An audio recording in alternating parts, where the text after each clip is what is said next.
Mon mari, il est pas normal, je vous jure. Alors, je vous avais dit que j'allais prendre la parole concernant la sanction que j'ai reçue dans l'obligation, entre guillemets, de poster sur mes réseaux sociaux. Moi, je trouve que cette sanction, elle est démesurée compte tenu des faits qui me sont reprochés. J'ai encore le droit de m'exprimer et de dire ce que je pense. Être associé à des pratiques trompeuses alors que ce qu'on me reproche en réalité, c'est de ne pas avoir écrit tout le temps quand il s'agissait d'une collaboration ou pas assez lisiblement. C'est-à-dire que je l'ai écrit, mais selon eux, pas assez lisiblement.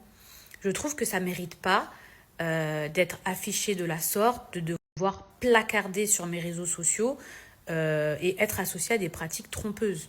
On parle d'avoir oublié d'écrire quand il s'agissait d'une collaboration ou pas.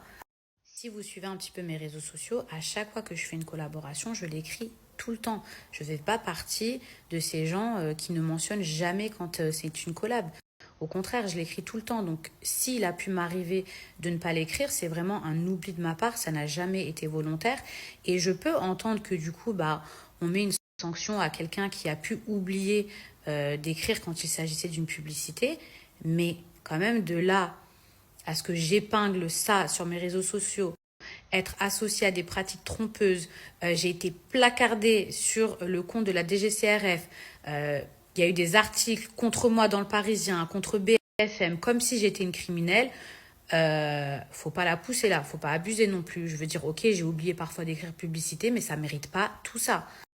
Il faut savoir que tout ça, la sanction, les articles contre moi, etc., c'est arrivé 4 jours après mon accouchement. Et ces gens-là, ils suivent mon actualité. Donc ils savaient très bien que je venais d'accoucher. Et je ne suis pas en train de vous dire qu'un accouchement ou une grossesse, c'est un totem d'immunité, puisque là, je vous vois déjà venir, ou qu'on peut outrepasser la loi parce qu'on est enceinte. Non. Mais on reste des êtres humains, on n'est pas des chiens non plus. Et au final, la loi, qu'est-ce que c'est? Et pour qui? Je ne suis pas en train de vous dire qu'il y a pire que moi, parce que ce ne sera pas mon argument de défense. Mais quand je vois qu'il y en a qui écrivent jamais que c'est une publicité, jamais, que ça fait de la pub pour de la contrefaçon, etc. Et que moi, on vient me demander d'afficher ça sur mes réseaux sociaux, comme si j'étais la plus vilaine fille du monde, parce que parfois il m'est arrivé d'oublier d'écrire publicité. Bien sûr que je trouve que la sanction est injuste. Et il y a une vraie question que je me pose, et je vous avouerai que j'ai pas encore la réponse. Mais je vais me renseigner auprès de mes avocats parce que c'est hyper important et c'est une question qui mérite d'être soulevée.